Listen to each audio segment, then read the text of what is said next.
All rise. This court is back in session. The Honorable Judge Kathleen Eniwatanabe presiding. Thank you. You may be seated.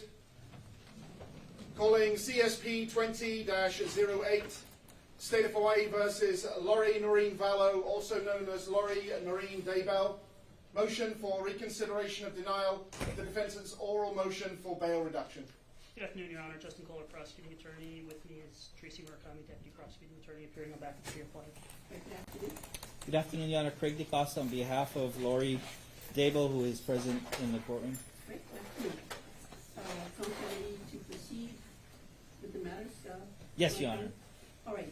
Before we do that, let me just state on the record that there have been additional applications by the media for extended coverage. The court has granted all of the applications, and I just want to note in the record, this includes NBC Network News, A&E Networks, KLI-TV2 News, KHON News, and the Garden Island Newspaper. And this is with the caveat that there would be no additional cameras allowed in the courtroom other than what was approved on February 21st, 2020. All right, so Mr. DeCosta? Your Honor, with regard to the issue of our motion to reconsider, I'd like to respond to a couple of the filings which the state has brought forth. They're relying on 2011 civil contempt in a custody dispute.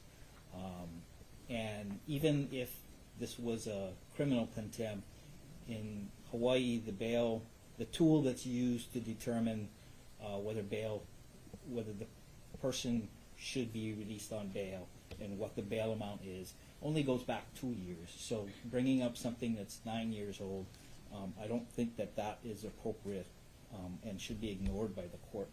With respect to the court order, because they're trying to make this a pattern of conduct, with respect to the 2020 court order, Ms. Daybell has an attorney in Idaho who's fighting that order. He actually filed a motion to quash the order prior to the given deadline, and that denial of the motion to quash is, I believe, on appeal in Idaho. So it's not that she's just flaunting court orders. It's that we have a very old allegation and a recent one that is being appealed and dealt with in the legal process. It's believed that order was unlawful and should be quashed. And that order was also mischaracterized. That order didn't say simply produce your children in an Idaho court. It pretty much said bring your children so that we, the government, can take the children and put them in foster care. And that's the reason why she's fighting that order.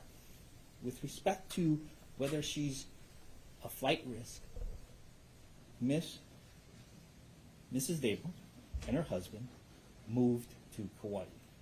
No charges were pending in Idaho at the time that they moved. It was a previously planned move, and it's something that makes sense because of all the states that Ms. Daybell has lived in over the past 6 years. Her longest residency has actually been on Kaua'i. So with respect to that, it is Lori's position, is our position, that she's not a flight risk just because the state of Idaho decided to file charges against her after she had already gone through with a previously planned move. She's not hiding from law enforcement. She's been under surveillance by law enforcement for weeks prior to her arrest. She didn't try to leave the state of Hawaii. She hired an attorney here, myself, who communicated with the police and said, if you get a warrant, let me know, I'll surrender her. What we're here for today is to ask this court to treat Lori the same as anyone else that comes before this court facing Class B felonies and set reasonable bail as required by the State of Hawaii Constitution, the United States Constitution, ignore the publicity, ignore the hype, the sensationalization of this case, and set bail the way this court would any other individual under these circumstances. And as I stated in my pleadings, 23 plus years, I have never seen a Class B felony case where bail was set at over $1 million. Especially with someone who does have ties to Kaua'i. Her husband lives here. She has established residence here in the past. And she's more than willing, if bail is reduced to a reasonable amount, to actually pay for herself to go back to Idaho and face those charges and defend against those charges. Thank you. Mr. DeCosta, I believe that you and Mr. Kuna take different positions in terms of the statutory provisions that are applicable here in the setting of bail, correct? You rely on 832-16. Correct. And she was arrested without a local warrant. And so 832-16 does apply. She's not facing life imprisonment or death penalty. Therefore, bail shall be set by this court, not an Idaho court.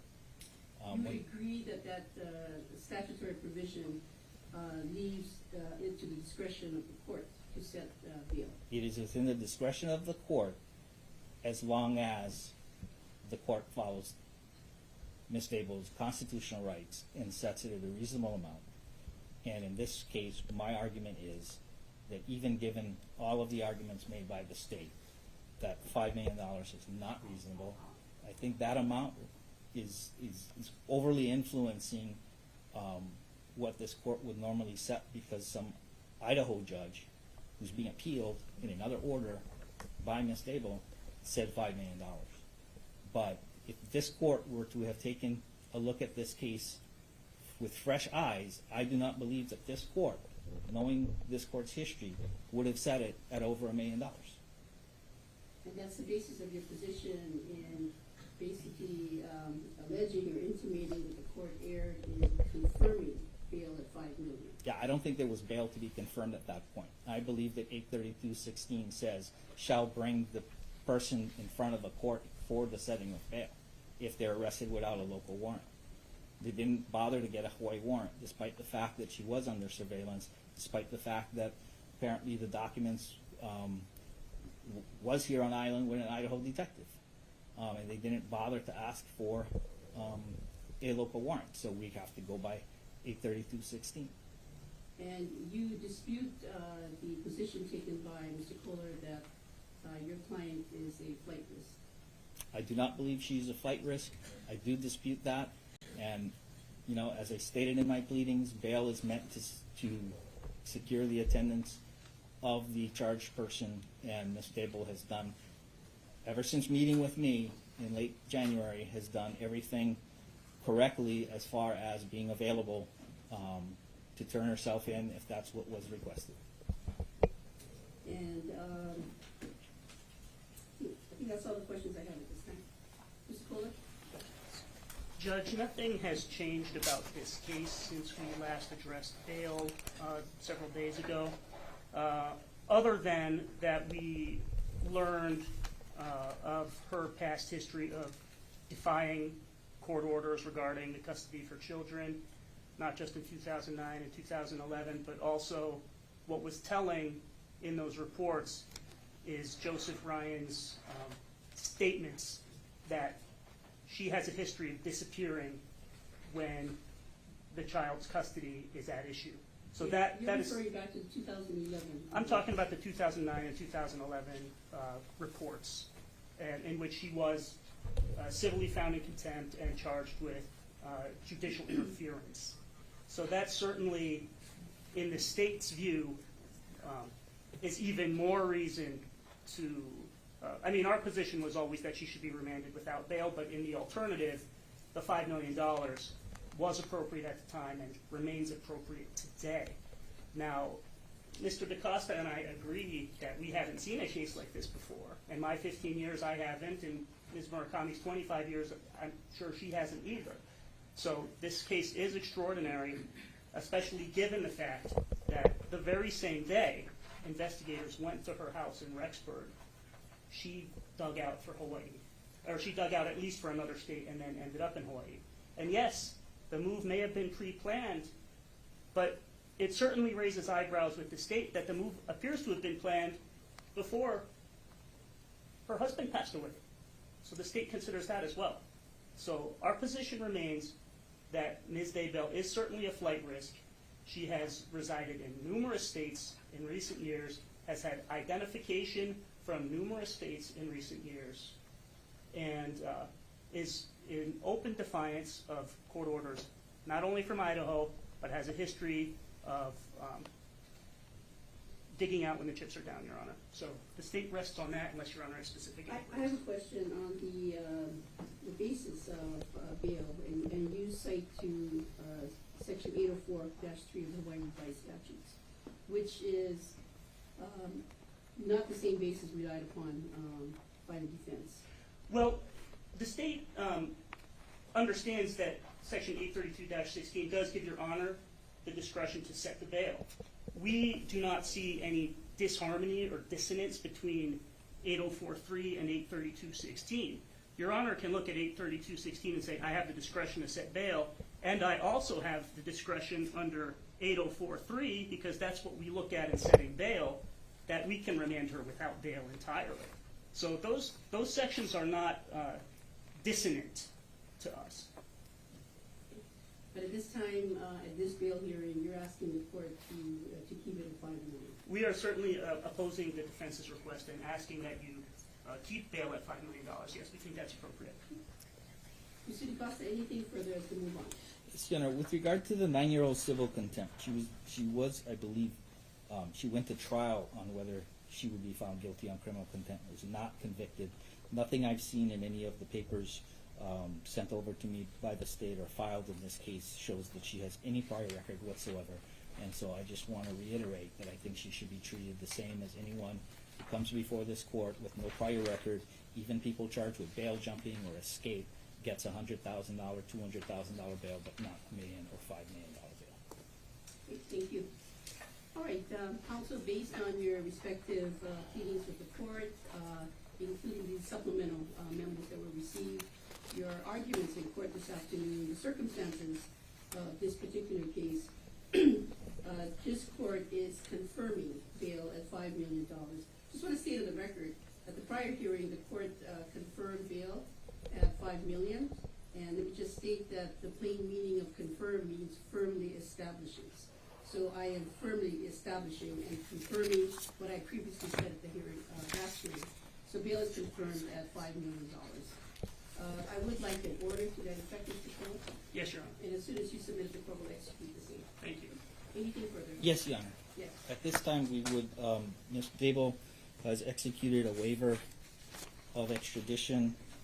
Having reviewed all of the paperwork submitted by the state, we are not disputing that she is a person charged by the state of Idaho, and she would like to expedite her return there so that she can defend herself against these false allegations. Right, very well. Then, Ms. Daybell, would you please stand? And as soon as you're ready to turn that over to the bailiff. Yes, Your Honor.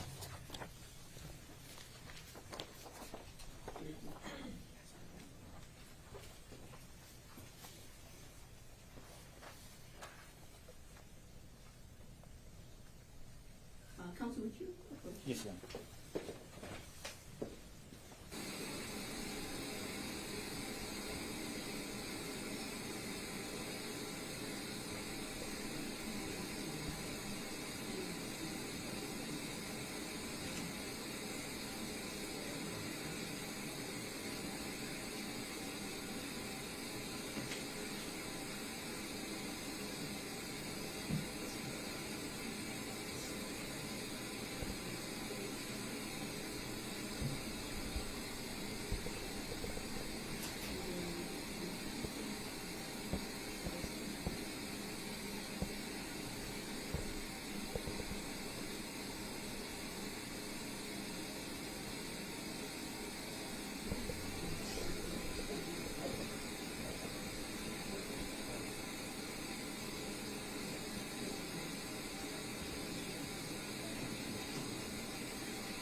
You know, Ms. Daybell has initialed the changes.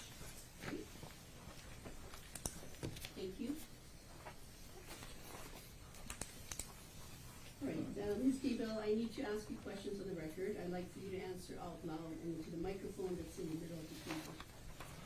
First of all, are you Laurie Noreen Daybell, also known or formerly known as Laurie Noreen Vale? Yes. And how old are you? 46, And in what year were you born? 1973, What's the last grade in school that you completed? 12. And for the record, you can read and write English. Correct. Is your mind clear this afternoon? Yes. Are you under the influence of any alcohol or drugs? No. Are you being treated for any mental illness or emotional disability? No. Now, the court has received from your attorney a document entitled Waiver of Extradition. Can you confirm that this is your signature on page 2 of the document? Yes. And you signed it, excuse me, this afternoon, February 26, 2020. Yes. Did you sign this in front of your attorney? Yes. And did you carefully go over both pages, and including the signature page on page 3, with your attorney before you signed it? Yes. And do you understand what you signed? Yes. All right. Do you have any questions for the court as to the effect of signing a waiver of extradition? No. And as the court asked you at the last hearing, you understand full well that you have the right to be represented by an attorney at all times. Yes. Now, I also asked you at the last hearing, I'm going to ask you again for the record, you understand that you and your attorney have the right to test the legality of the arrest, Yes. and you understand that you have a right to an extradition hearing, Yes. and you understand that the court expedited the last hearing and set an extradition hearing at your attorney's request. At that time, it was Mr. Hempy, you have received Costa today. We set an extradition hearing for Monday, March 2nd, 2020 at 9 a.m. Correct. And you understand that you have the right to a hearing to determine whether you are in fact the person that the state of Idaho is seeking in Yes. material. And you understand that by signing this waiver of extradition, you are giving up your right to the hearing that this court set for Monday, March 2nd at 9 a.m. Yes.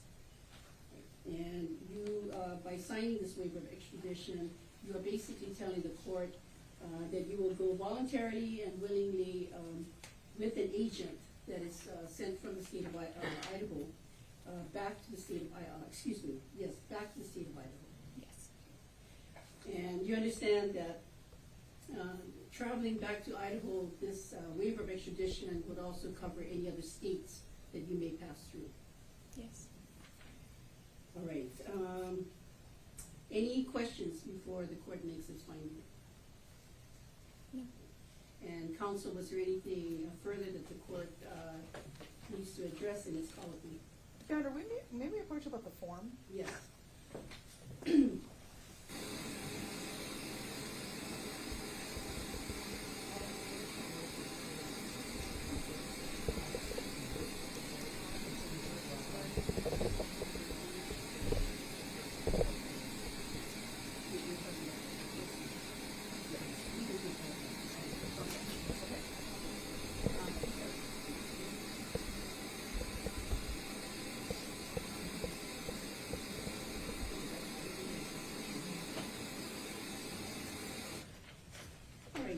Ms. Vallow, there were some handwritten changes that were made to page 2 of the waiver of extradition. Can you confirm that those are your initials that were made to the changes? Yes. And do you understand the changes? Yes. All right, so referring you to the language in the waiver of extradition,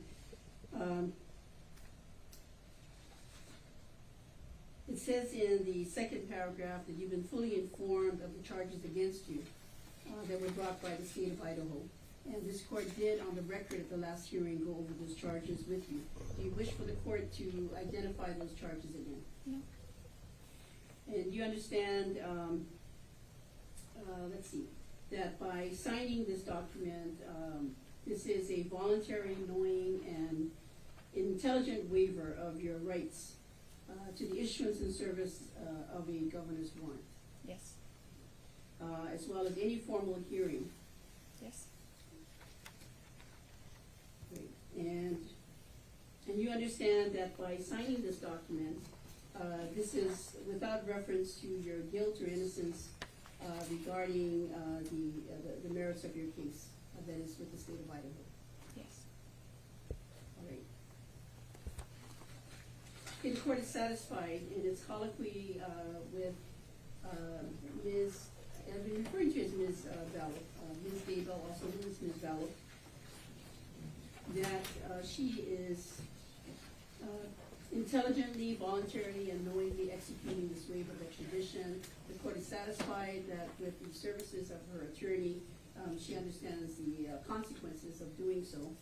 And given that, the court is instructing the prosecutor, Mr. Kohler, to make contact with the state of Idaho and to request that they send their agents as soon as possible Yes, Your Honor. to pick up Yes. Ms. Daybell. And counsel, what I would like to do is set a hearing. I'm going to propose in 2 weeks, but we can do it sooner, for status, to make sure that the transport has occurred. Judge, I think 2 weeks is appropriate. I know Idaho, I've been in touch with them even as soon as I learned there might be a possibility of her waiving today. I think they weren't planning to come and get her before the hearing next week, so we're still working with them on the logistics. I think 2 weeks is appropriate. It can always be moved up sooner if something needs to be addressed. Okay, Mr. DeCosta, any objections? I would ask for some time next week. You want it next week? Yeah, just to see how soon. we can Any do it. objection to that, Mr. Kohler? No. I'm going to set it then for a week from today, and this is for status. So March 4th, 2020 at 9 o'clock. Anything further, counsel? So we will be vacating the March 2nd court That date. is correct. The hearing set for Monday, March 2nd at 9 o'clock will be vacated. And to address Mr. Costa's motion, it'll be either withdrawn or denied as moot, or You mean the request for the hearing? the motion for recon. I think you just denied it. Oh, it's so denied, I'll wait a That's correct. signature on the order. We've gone through the bail hearing Okay. prior to the waiver. And because now that she's waived, she cannot post bail at all, not even the $5 million. She's held pending the pickup, just under the statute. Correct? Well, 5 million was the equivalent of Right. no bail, so Okay. no, she's now Idaho has authority over her. That is correct. That is correct. Okay. Anything further? No. Okay, then, there being nothing further, court is adjourned. Thank you. All rise.